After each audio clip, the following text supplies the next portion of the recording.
Put your eyes back in your head. Popped out like flavor. What me do? Pry their eyes open and force them to see the truth. We will skin the sheep and sacrifice the weak. The Unholy Alliance has arrived.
What's good, y'all? Sorry for holding y'all up.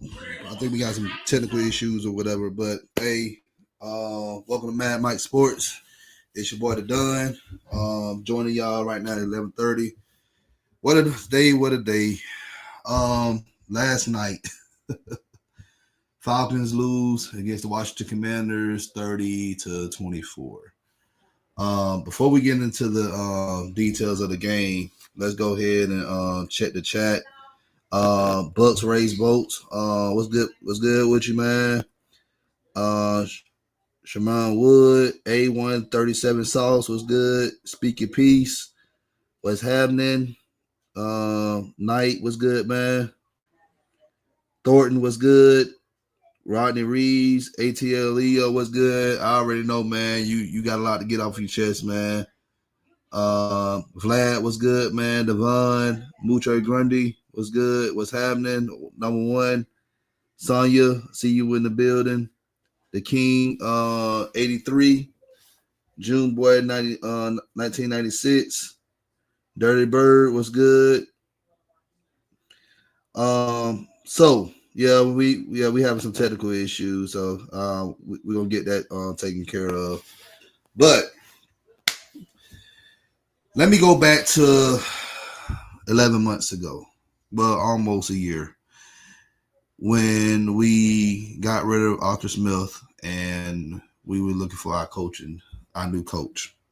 3 guys were in mind: Raheem Morris, Bill Belichick, Jim Harbaugh. All right, as y'all know, I wanted either Bill Belichick. Bill Belichick was my number one guy. All right, you can't deny somebody who has been to the Super Bowl like 10 times, I believe, in his career. Has won 6 as a head coach and 2 as a defensive coordinator under Bill Parcells. All right, now we passed on him. Jim Harbaugh was another guy I wanted. Yes, I know everybody going to say, well, you like real because he coached at Michigan. Okay, cool. Understood. However, you can't deny Jim Harbaugh for what he has done. Dude literally turned the Stanford program around with Andrew Luck. All right, developed him, had him as a first overall pick in the 2012 draft. Then he went to San Francisco and became their head coach, and we already knew San Francisco for years after what's up, baby girl? For years after George Shafett left, it was horrible. Came in the NFC Championship game his first year there in San Francisco with Alex Smith, who a lot of people consider as a bust. Then the next year came to Atlanta, beat us in the NFC Championship game, almost won the Super Bowl against his brother. All right. And then the year after that, still made the NFC Championship game, and then they kicked him out of San Francisco. Came to Michigan. Took him several years to get the recruiting up there, and we finally started winning, and he captured his first national championship with Michigan. Those are 2 guys that are proven, and we said, no, we're good on Jim Harbaugh. We're good on Bill Belichick. Let's get Raheem Morris. Now, outside of Raheem Morris winning a Super Bowl for the 02 Buccaneers, he was a quality control coach. That was his first year there. All right. And we already know about that Buccaneers team that they inherited from Tony Dungy. So I'm going to put an asterisk by that Super Bowl for him. And I always will, even with John Gruden. Anybody on that team outside of Monty Kiffin, because Monty Kiffin was there with Dungy. He didn't leave Tampa Bay to go to Indianapolis with Dungy. He stayed in Tampa Bay for the new coaching regime under Gruden. All right.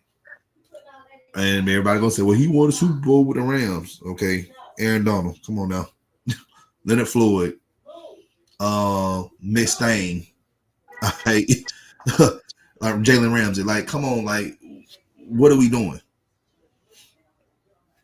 So this is what we talk about when the Falcons organization, when they fumble on guys that they know can come in here that can turn the fortune around and actually get us a winning franchise. Like we fumbled on Bill Belichick's, Jim Harbaugh's, the Rex Ryan's. Do I need to go any further?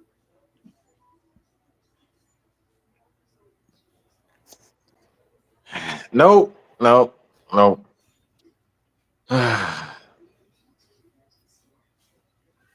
I'm sorry, go ahead. No, go. Finish. Also, we fumbled on I forgot his name. Back in 2007. We interviewed him, but we got Bobby Petrino. Mike Tomlin. Because remember, we interviewed Mike Tomlin in 2007. Nope. Well, let him go to Pittsburgh. I guess, man. Man, look, I don't want no more young, inexperienced coach. Look, it can suck a mean, you know what. I'm so sick and tired of going over quality coaches.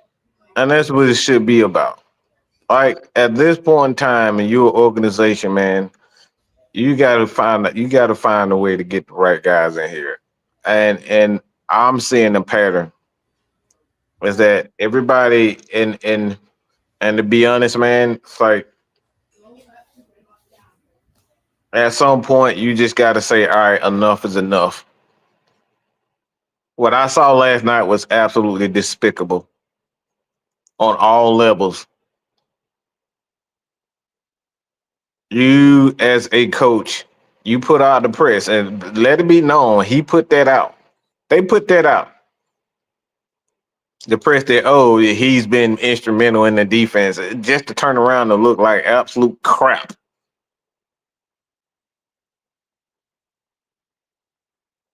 The Ian Rappaport reported that Raheem has been in the last few games or so. I don't know how in the hell you thought that was supposed to be a good sign that you, the head coach, is just now being heavily involved in your defense.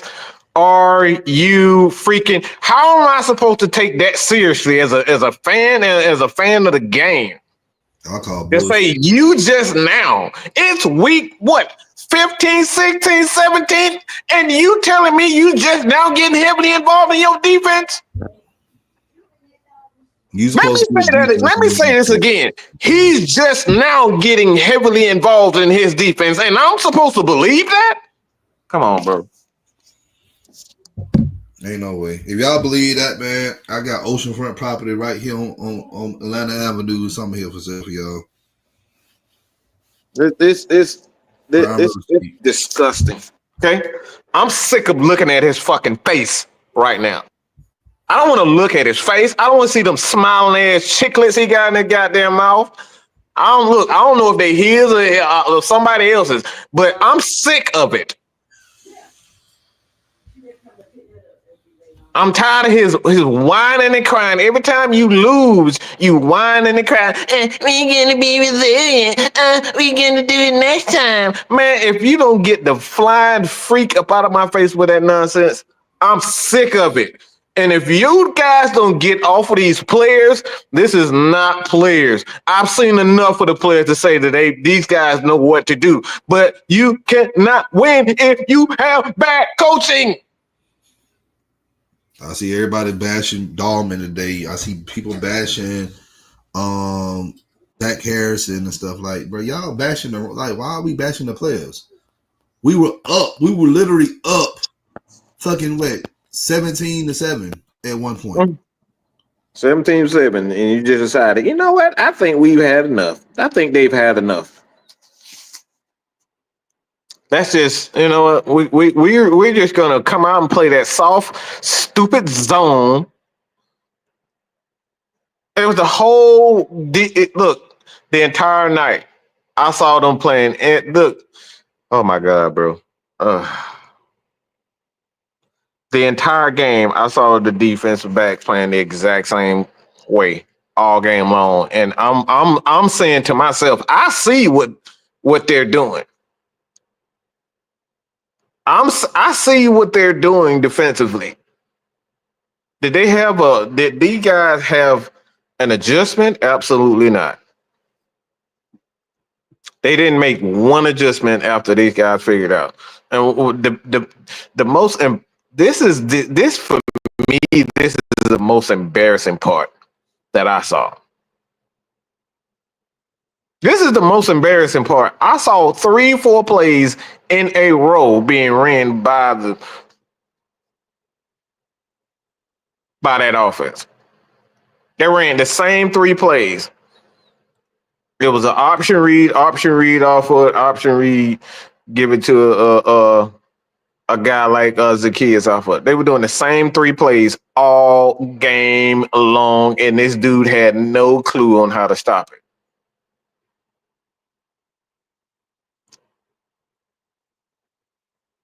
He sat there with a stupid look on his face and did nothing.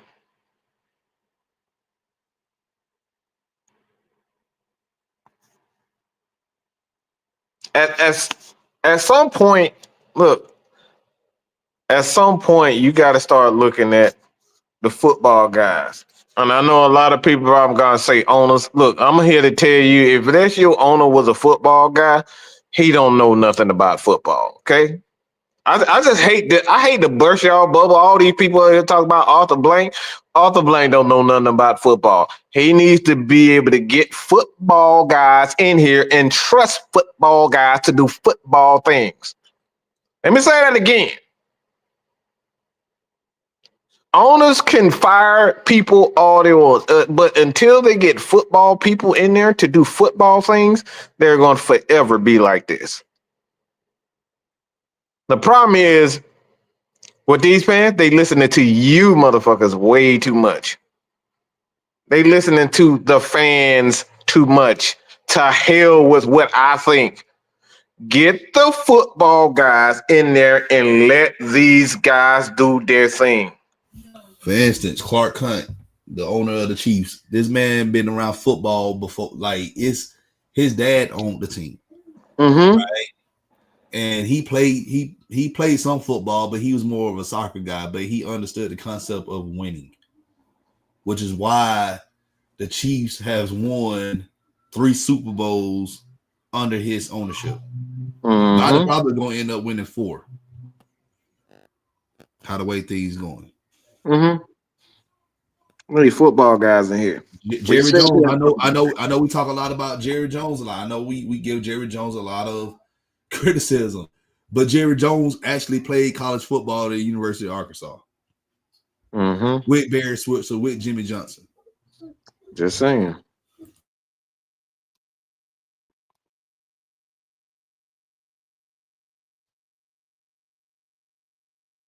I don't know how many times that when I saw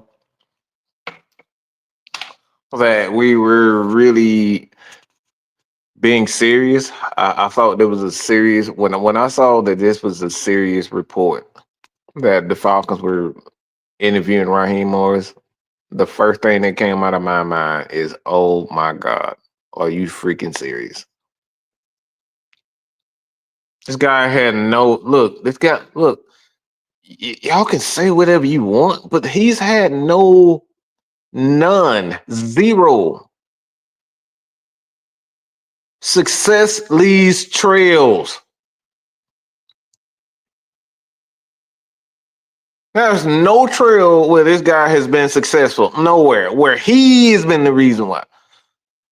You go back to even the early 90s, man. Everybody keep talking about Bill Belichick. Well, Bill Belichick was a good defensive coordinator. He helped grow the greatest defensive player of all time in Lawrence Taylor. What are we talking about? It leaves trails. Success leaves trails. This dude has done nothing.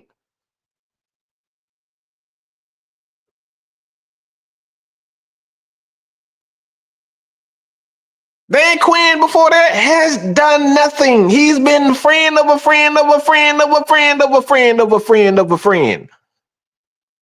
Dan Quinn was another one of those guys. Going to Florida, coming back, and then being friends with somebody, and then he gets on the team that got some good players, and then he takes credit for something that somebody else built. That's why he's been up and down all his career. These guys look, all these guys are shiny nickels, man. They're here to sit up here and smile in your face and take your goddamn bank.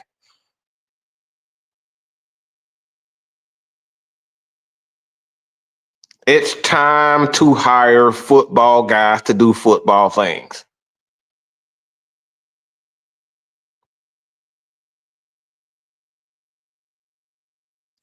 If you think this has anything, look, let me say this shit right here. If you believe that Terry Fontenot is a problem and what we saw on the field wasn't good enough, we've got enough players, okay? Stop the fucking bullshit, people. Look, we have enough players. You cannot look. I don't care how many players you draft, but if you don't have a right scheme, if you don't have the right coaches to put these guys in the right position, it doesn't matter who you draft. It's not going to work. And let's look at the defense. You got Grady Jarrett. All right, this man has been the anchor and the constant on our defense since 2015. All right, you have David Amiata and you brought in Caden Nellis. These are two promising guys that was on that Saints defense. That Saints defense was ranked top 10 almost every year. All right, Jesse Bates, Justin Simmons, the safeties alone, Pro Bowlers, all pro guys. AJ Terrell, this man has been consistent since we drafted him in 2020. Mike Hughes was a former first-round draft pick. D. Alford, he's a serviceable corner. And then you have, Troy Anderson, he's been struggling with injuries this year. Mm-hmm. And Matt Judon, another former Pro Bowler player. So what are we talking about? We have players. We have a roster. So you got all that talent on the defense, and you're still ranked at the bottom as far as defensive stats. That ain't on the players. That's on coaching. Mm-hmm. And I already said that you look at the Chargers right now. Yeah, they got probably two players on their team, two players on their defense that Derwin James and then somebody, and then Bosa. That's it. That's all they got, and they ranked top 5 in defense. Houseway, how?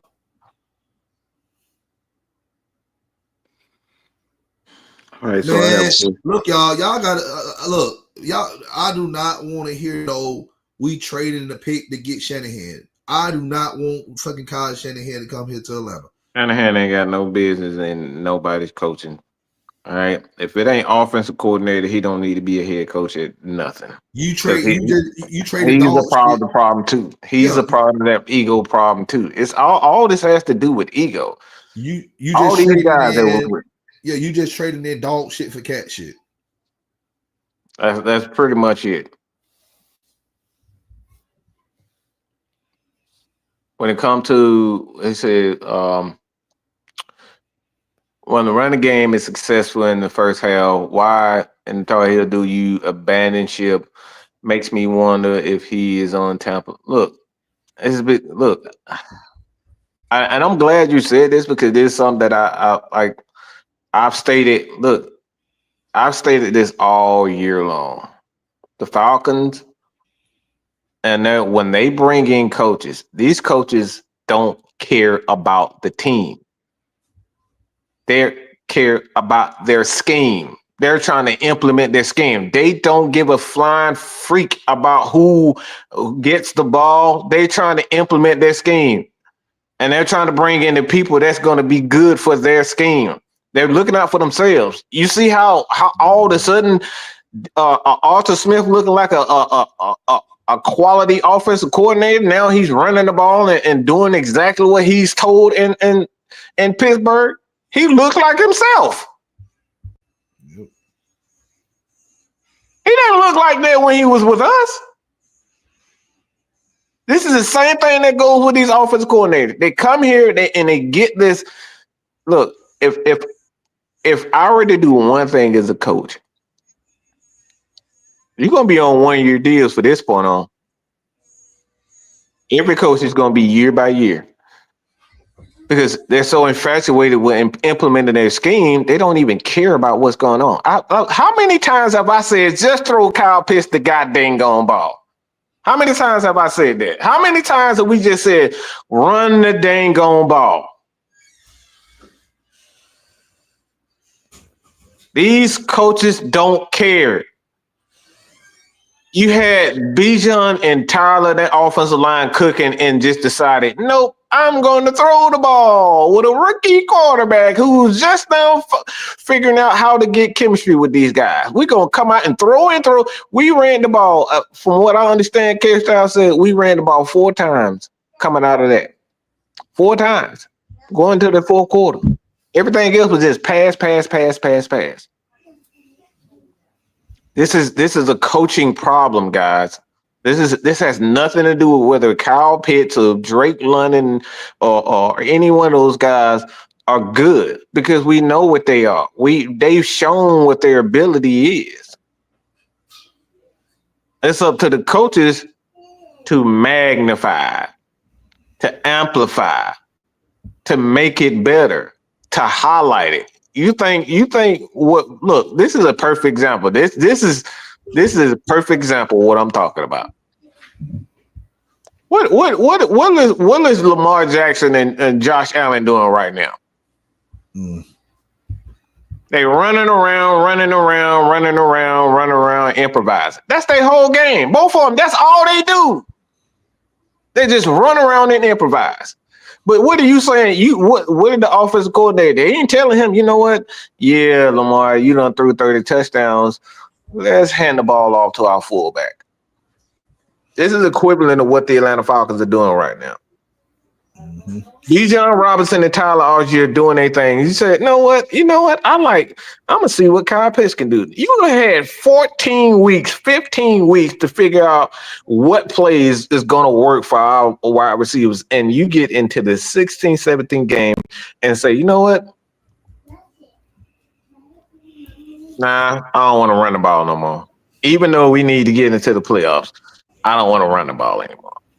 But we got a guy like Saquon. We got a guy like Saquon Barkley that got over 2,000 yards. Mm-hmm. But again, you look at the Eagles; they won a division, and pretty much going to end up with the number 2 seed in the playoffs. Mm-hmm. Yeah. Like if it works, keep doing it. If it doesn't work, figure out something that works. And Bijan has been the constant thing with his offense. But it's like we'll do it for a little bit, and then we were like, oh, well, we want to throw the ball. And you knew the time when Kurt was struggling, instead of you actually just relying heavily on the run game, you kept trying to throw the ball. Mm-hmm. Why? Yeah.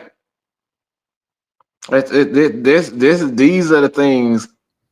These are the things that we talk about. Like, it's just unacceptable. These things cannot happen. The talent we have, like I said, coaches, you have to, you got talent, but you got to learn how to elevate the talent. Like, do anybody remember Mark Jackson? Mm-hmm. Don't nobody, if you're a real sports person, you know who Mark Jackson is. But most people don't know Mark Jackson, especially if you are a quote unquote, if you're a true Warriors fan, you know Mark Jackson. But if you just a bandwagon fan that just got there when they started winning, you really don't know who Mark Jackson is. Mark Jackson, he laid the foundation for the Warriors. But he can elevate Steph Curry. He can elevate Clay and all those guys. So they had to fire him and brought in Kerr. Kerr can elevate guys. Kerr won championships. Y'all get where we going, right? Yeah. You got to bring in guys who has a championship pedigree or it's not going to work. Mm-hmm. It's not going to work, y'all. It's not going to work. We keep bringing all these losers in here. We're bringing a bunch of guys that have never accomplished anything and then say build or something. They don't even know what the heck. They don't even know where to start. He don't know where to begin.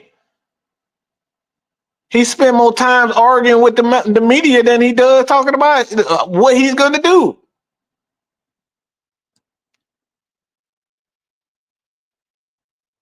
It's like I said, for me, man. And y'all know I love to sing my song, but this ain't the time to be singing that song because it's so embarrassing. And for me, it's not even an organizational problem. This isn't an organization. And let me explain why I'm saying this is not an organization problem. The organization knows how to bring in talent in regards to building a team properly. So we have no issues. We've had no issues bringing in right coaches, interviewing certain coaches. We know that these guys are very good coaches. But I think when you look at this organization and where they went wrong, it's the coach. I think we give our coaches way too long of a leash. We give our coaches way too long of a leash. When things aren't going well, we cannot give them 8 weeks to mess it up. We can't give him 8 weeks to make it up and make a decision. No, I need to be. You need look. The first sign of incompetence or disaster brewing. I need my coach. I need my owners, and I need those guys, the team presidents, vice presidents, to be on his a. All right, be on his ass. But the thing is though, is like they never gave the same. All these coaches, when I'm talking about Jerry Moore Jr., Robert Petrino, Mike Smith, Dan Quinn, Arthur Smith, and now Raheem Morris. They didn't get all those guys. They didn't get that same energy. They didn't have that same energy when they fired Dan Reeves that season when Vic got hurt. Right. They kicked his ass to the curb. And I said, like, since Dan Reeves, we have yet to have a no nonsense coach. Arthur Smith was kind of somewhat like it.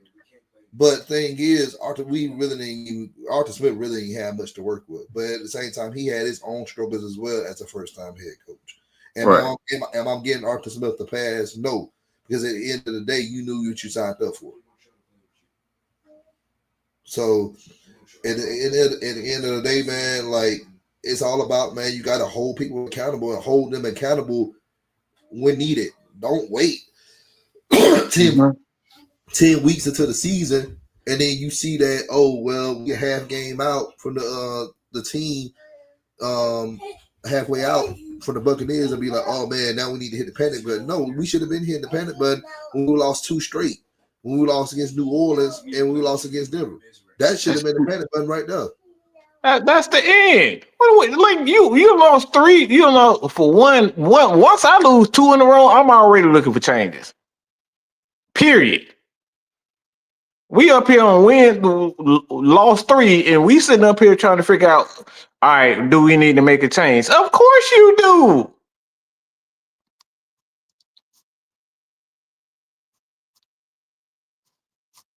It's for me, man. I'm not, like I said, I don't mind losing. I don't mind that we are a terrible team. I've been a fan of the game, a fan of sports for quite some time. I don't mind when you just not good enough. I don't mind that because I know it's going to take time. But when you look at this team and the talent that they have, and you saying to yourself, why aren't we using more play action? Why aren't we using our tight ends? We up here throwing motherfucking. We are here throwing curl routes to Charlie Warner. Charlie Warner is out running routes. Charlie Warner ain't it. Why are we even calling plays? Why is he even on the field in passing plays? It's stuff like this that doesn't make sense.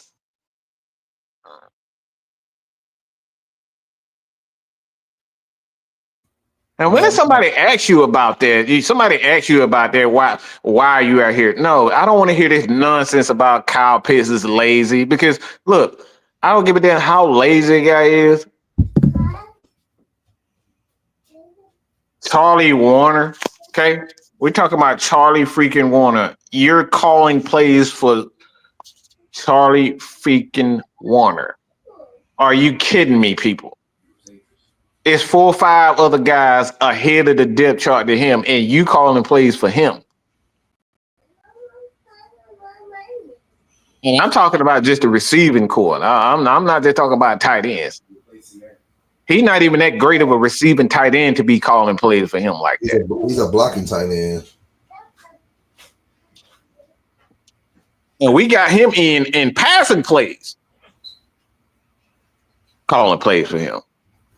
Zach Morris. And look, everybody keep pointing about that Zach Morris. Yes, I have a problem with Zach Morris. But this is not Zach Morris' problem. It's the head coach problem. As a head coach, when I got Kyle Pitts, why in the fucking hell am I got Charlie Warner on the fucking field? I got Kyle Pitts. I don't give a damn if I spent 10 number 1 pick for him. He gonna be on this goddamn field, catching some freaking passes or running or something. Look, I don't care if his pinky toe done got a shot off or whatever. He gonna be on that field. And you got him on the sideline with Charlie Warner running routes. Are you freaking kidding me, bro?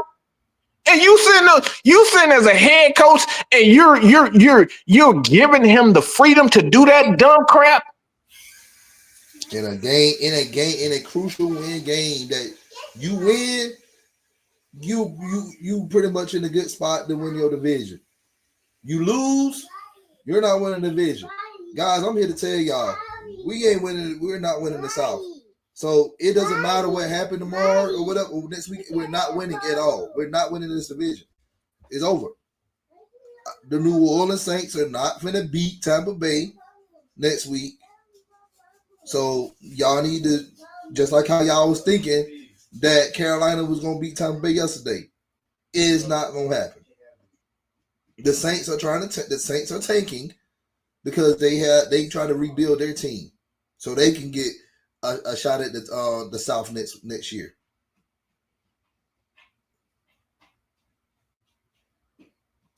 Stuff like that you don't do in games like that. That separates coaches. That separates good coaches and bad coaches. Coaches who see the playoffs year in and year out, and coaches who end up getting the pink slip on Black Monday.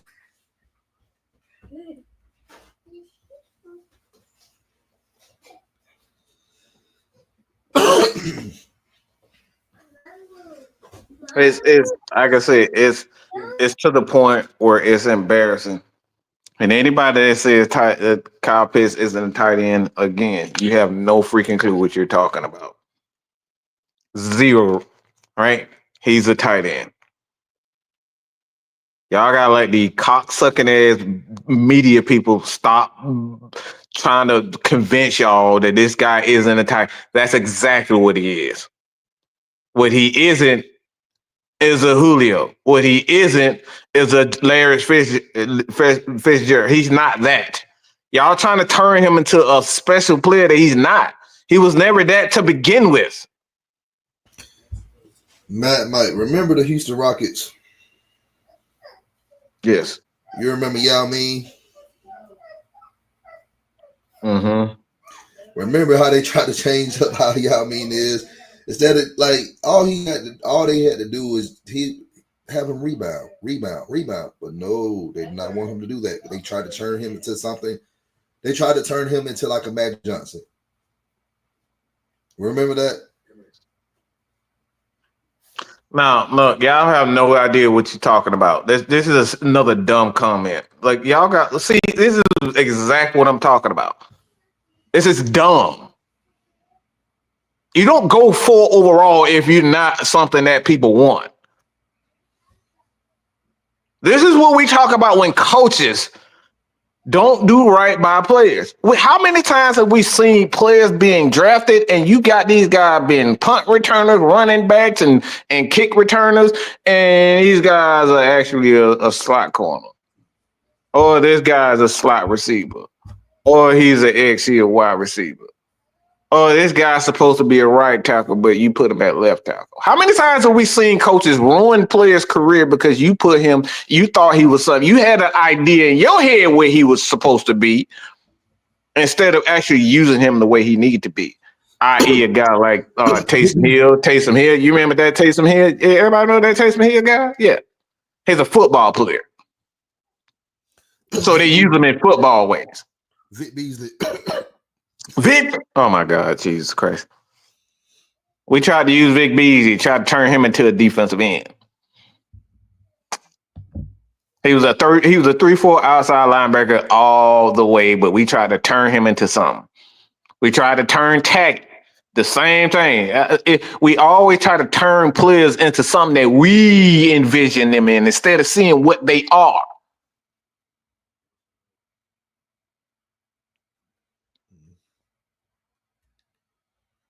There's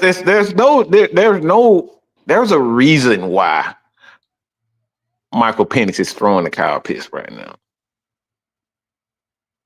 Anybody want to take a wild guess that look, I know y'all love some Darnell Mooney, but you see how Darnell Mooney isn't really becoming one of his favorite targets? Is Drake London and Kyle Pitts? Anybody taking a look at that? Because this is what facts. He loves big targets. He loves bigger receivers.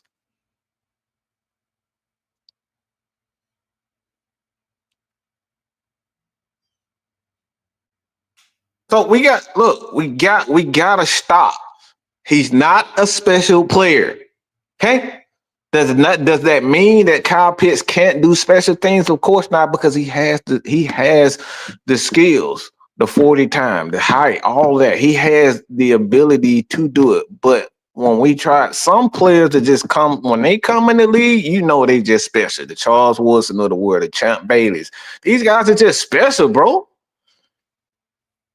You're not going to find these types of guys like that all the time. There's a reason why these guys are Hall of Famers. You're not going to find an Ed Reed and a Ray Lewis like this. You're not going to find. I remember people trying to tell me over and over again that Sunshine was a legendary quarterback, and look what he had. That whole 2021 draft class is bust. It's not true. It's look, if I could turn James White, a guy that wasn't a great running back, but he can catch the hell out of that ball, turn him into a quality running back, a Darren Sproles, 5'8", if that. If I could turn him to one of the greatest third down running backs there is, and ain't nothing really special about him. If I could turn him into that something, don't you think that's coaching and not so much his ability? This is what great coaching does. Look at a guy on our team right now. It's Grady Jarrett. Nobody thought he would be any of that or what he's become. Nobody thought he would be what he has become. Grady barely 6'1", barely 6'1". I think he like 5'11", 6 feet, 300 pounds. Too small for that position. Aaron Donald the same way. Him and Grady was too small for that position. I think Aaron Donald maybe like 6 feet. 300 pounds himself. Both of those guys, wasn't nothing special about them. Mm-hmm. We need coaching. This team needs coaching. And we can't sit back and get these guys 2 and 3, 4. This is why we getting this bad. We getting these bad. And I'm going to just say this, and this is my take. This is the reason why we get into bad coaching and we continue to have bad coaching after bad coaching, because we let guys like Raheem, Dan Quinn, and all these guys stay too long. When you see it's not working, get rid of it. Don't waste your time. It reminds me. It reminds me of a woman, a typical woman who's looking for a man.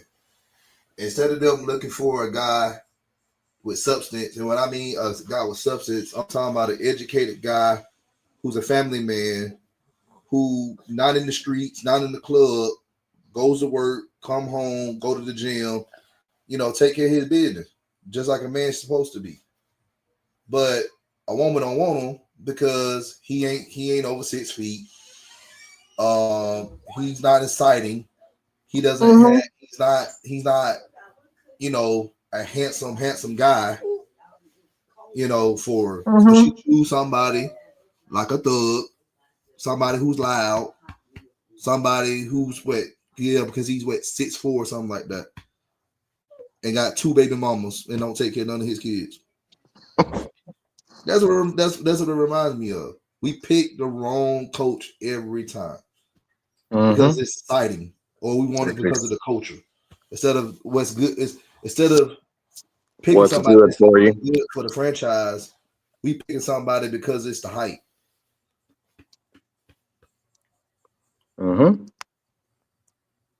That's exactly what we're talking about. We keep bringing all your guys in because of, he's the black man. Oh, the black man. He fits the culture.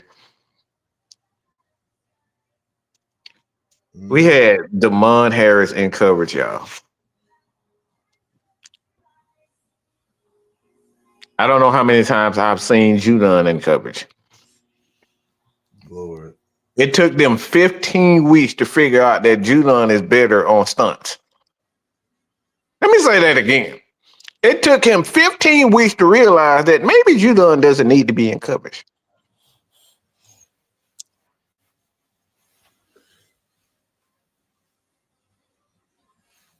And I'm supposed to wait 2 years for him to get what? You're supposed to be able to evaluate talent as a coach right off the bat. You're supposed to know exactly what you need. It's week 16, and I'm just now figuring out how they're using Judon the proper way. That and just draft picks that we haven't really seen featured enough. No. When era, JD, I'm trying to figure out why JD ain't getting enough snaps. This is the end of the season. He should be out there getting snaps. I'm telling you, JD Bertrand, man. If we want to continue to do the 3-4 scheme, him and the Hefty Troy Anderson in the middle of the field, it's gonna be deadly. But again, you got to get the boy out there to see what he got. See if he actually can fit this scheme. I think he can. But again, it's coaching. Mucho, to be honest, nothing that I'm seeing from Ellis is surprising because we've been saying this for the last 15 weeks of what this man is good at. This is why it's so frustrating. I have no problem with a lot of these players on this team. I have no problem. The problem that we have, and I believe that I can speak for most of us on this staff, is really the coaching.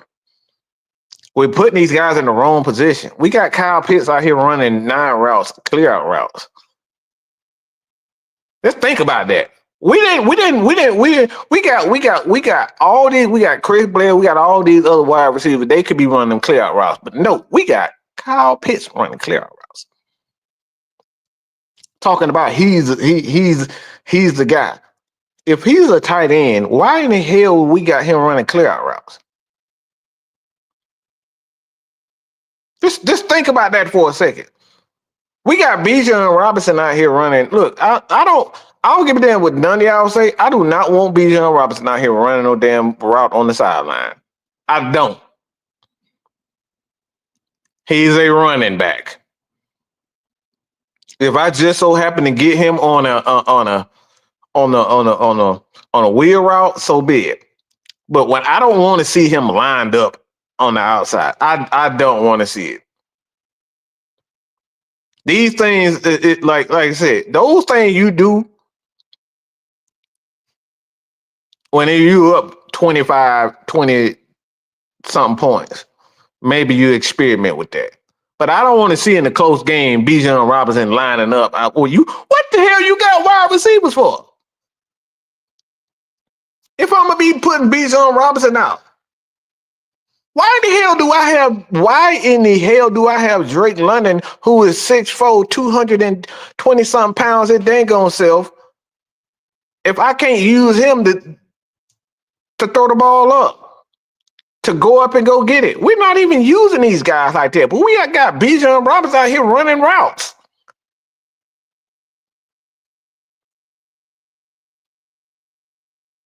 Like, are we serious? So look, man, I know everybody. I got to talk to K-Style tonight, man. I may open it up, but today I'm not in the mood to open it up. And like I said, I just wanted to come on and speak on this because I'm tired of Raheem. I'm so over him. I'm over him. No, stop. I'm done with him. I have like this like what are we doing, bro? Why is he? You got Bijan Robinson out here like he playing a fucking Army Navy game out here taking direct snaps and all. Oh my God, bro! Are you kidding me?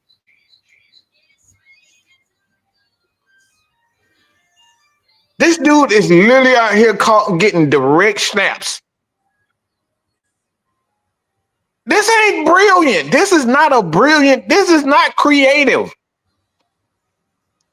We see this every game in college. Direct snaps and all this. Oh, we see this stuff. Why do you think this is? Why do you guys think? I'm talking about the coaches. Why do you guys think this is creative? It's not. Sometimes you just have to do what's necessary. Run through a motherfucker face. It's that simple. It's nothing too elaborate about what Michigan does. It's not too elaborate what Georgia does. What they do, line up and punch you in the fucking face. Play physical football. Not have our running back have a running back and direct snap to our running back two, three times. It was cool the first time you did it.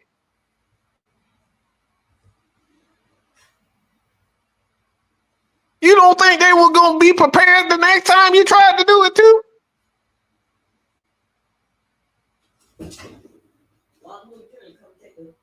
What, bro? Oh boy. Oh my God, yo. And then what you know what really pisses me off the more than anything? His responses to it. See, this is what made people want to smack him. Maybe I should have called a timeout. I thought. No, I don't need my head coach to be thinking. I need him to know. I need him to be certain. And that bull crap that he said about the kicker, it was a desperation kick. Are you? Oh my God. This dude literally uttered the words, it was a desperation attempt. When you could have used your dang on timeouts, run the ball for a couple yards, 1, 2, maybe 3, 4. It don't matter. Get them closer. The words that I don't want my head coach to utter is desperation. I'm already done with you. If I hear my leader that I appointed for my team, and he's using words like desperation, get the fuck away from me. Anybody that know anybody who's ever worked with me know I don't stand for certain words and a certain mentality around me. Everybody know that about me. And to have my leader saying desperation attempt, man, fuck. Oh boy. Ain't no way my leader gonna say something like that. Ain't no way he gonna be saying desperation attempt. Are you kidding me, bro? You had the gall to even utter those words. The thing is, man, this is what I see it as. Like, and some people ain't never been to war or been in a battle with fighting side by side with somebody. And I want to get everybody to ask this question to themselves. If you have to fight off 20 people, all right, and is you and Raheem Morris, can you trust Raheem Morris? Can you trust Raheem Morris to go into battle with you to try to fight off 20 people? Come on, man. I know I can't. I'd rather just fight. I'd rather fight the damn battle my damn self. Right. Come on, bro. Y'all got to think that way, because football is you go to battle every week, and if you don't have the right commander, general, or sergeant beside you, you're going to lose. You're going to have casualties. You're going to die. You're going to lose. Look, let me tell you about the coaching contract. The coaching contract means absolutely nothing. All right. It's not like players where you're bound to them.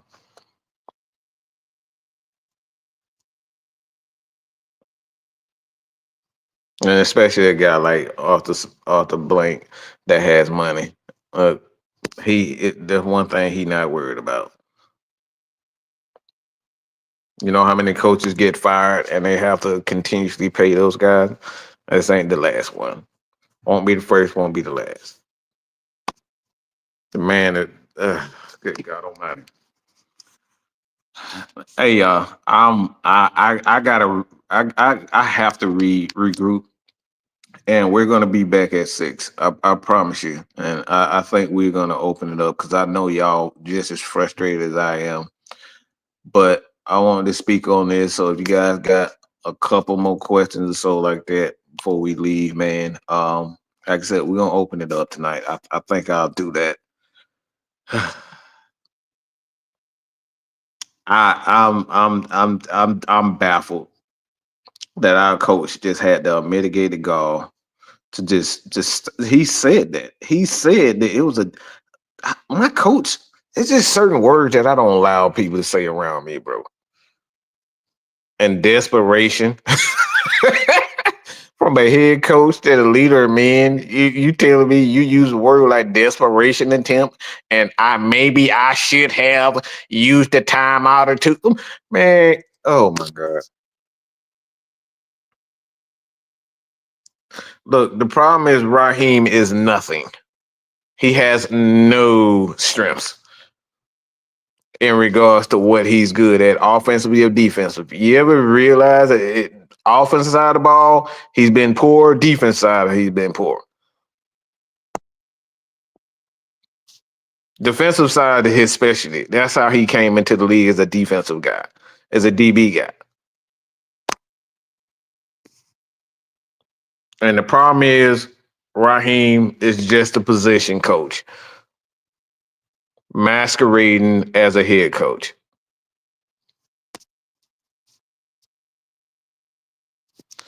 I always say this, man. If you wonder if a guy is a good head coach, all you got to do is just look at his success. Look at what he's done and where he's been. Raheem has not had success where he's been.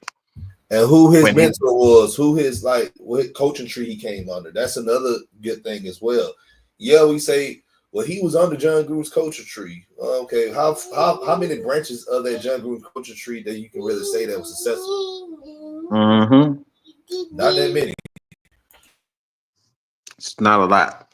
Success leaves trails, If you do your homework, you would have had the same question marks that not only myself, Dunn, and so many other people that have been around the Atlanta Falcons, that does content for the Atlanta Falcons. Everybody had these same question marks. That's why everybody was wondering why we passed up on Belichick. Not that I'm calling for Belichick, but these are the reasons why we was wondering. It's like, all right, you go for a guy that Belichick that had success to a guy that has no history of success where he's been the reason why they've had success. Bill Belichick has been the reason why he's had success. And that's the problem. So until that, like Variable Flores, Rex Ryan, look, y'all already know how I feel about Rex Ryan. Rex Ryan is the only guy for this Falcon job. But until they give it to him, I'm not gonna hold my head on that. I think Rex Ryan is the only person that's ready that is meant for this job. To be honest, it's Rex Ryan or nobody else. That's just how I see it. Because at this point, the Falcons and this fan base, they'll chew you up and spit you out, and you need a coach in here that don't give a flying about fans, media. He's going to do it his way. And that's one thing I know about Rex Ryan and them Ryan boys and that Ryan family, that they don't give a flying about nobody's opinion. They know football, and they going to teach football the way they know it. So as far as that is concerned, I'm done with the I'm done with anything about Bill Belichick. I'm over that, but we do need to get some people in here that know football. We need some football men in here. We need some football people in here. And to be honest, I thought that the Falcons would really take seriously Jim McMahon, but Jim McMahon, good God Almighty, John Harbaugh. I don't know why I said Jim McMahon, but John Harbaugh. I know that I wish they would have, and I wish they would have pulled the trigger on there, because I thought he's another one of those guys that don't really care about the media. He knows football, and he gonna teach football the way he knows it, and that's what I like.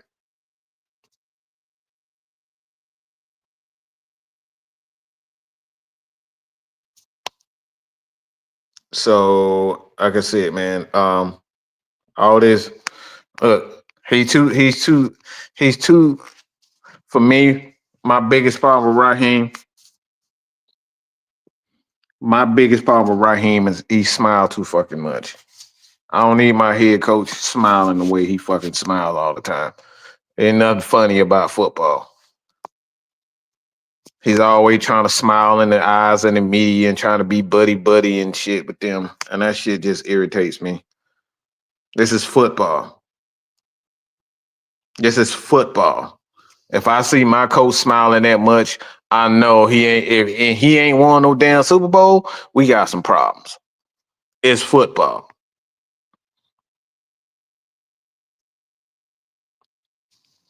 This is football. I don't want my coach smiling all the damn time. I don't want my football players smiling unless they're kicking somebody's ass. I don't want them smiling. It's way too much smiling going on with that coaching staff for me.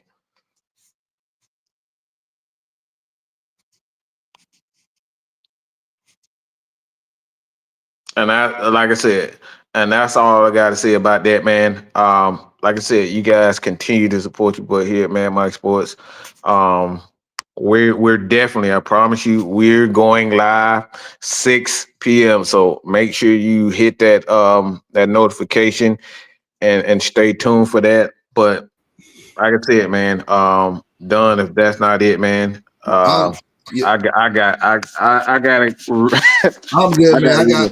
We got more at 6 o'clock today, and and my daughter, she keep climbing out the crib. It's time for me to turn the crib to a bed. Yeah, I know she got the crib, man. She escaped. I'm retired. I see. I agree. So that's all we got. That's all we got to say, man. Like I said, man, join us tonight, this evening, 6 o'clock. We're definitely going to expand on this. But everybody frustrations, man. I Look, man, at the end of the day, man, like this is what happens, you know, when you skate over successful coaches and you want to take a chance on somebody because you have familiarity with them or you know this kid from a while ago. You can't do that. All this friend, buddy stuff. Let's get ready for next year, man. That's it. Yeah, that's all we got to say about that. And like I said, man, I truly appreciate y'all for just sticking with us because I know y'all just as frustrated as we are. Like I said, I don't have much football. It's gonna take me a minute. Okay, we got one game left, and we're gonna get that. We're gonna get that. We're gonna get that. We're gonna get that done. I can't even fucking think. That's all, man. That like I said, that's all I got to say about that, man. But look, I don't care if Raheem is fired or if he stays. I'm just gonna, you know, I'm just gonna get rid of all my emotion for the most part. I'm just gonna look for the players. Look for the player from this point on. I'm just focused on the player. Time to look for the draft. Look for the draft. Let's look and see, because somebody's gonna be a sacrificial lamb on this coaching staff. Oh, absolutely. That's definitely coming. Somebody gonna be sacrificial lamb on this coaching staff. Who? I'll tell you, Jerry Gray. Yeah.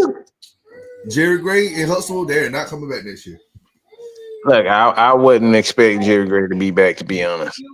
It just seems like something ain't right. All right. I doubt if it's Raheem. And the only reason why like I said, for me, that I'm getting my emotions out of it because I chances are we not firing him. You know who's gonna be the assistant head coach next year for Raheem? Who's that? Jeff Ulrich. You know what? Go to hell. Go to hell. Go to hell. They're gonna bring everybody back from that damn staff. Exactly. They're gonna bring everybody back. Look, I don't disagree with you. And we're gonna bring the way things are going right now. The offensive line coach back. What was his name? Chris. I forgot his name. We're gonna bring him back. God damn. Let me stop. Oh Lord. All right, so like I said, that's all I gotta say about that, man. Y'all hit us tonight. 6 this evening. For the Originators Monday, and that's the bottom line because man, my shit show. Holla at y'all. Put your eyes back in your head. Pry their eyes open and force them to see the truth. We will skin the sheep and sacrifice the weak. The Unholy Alliance has arrived.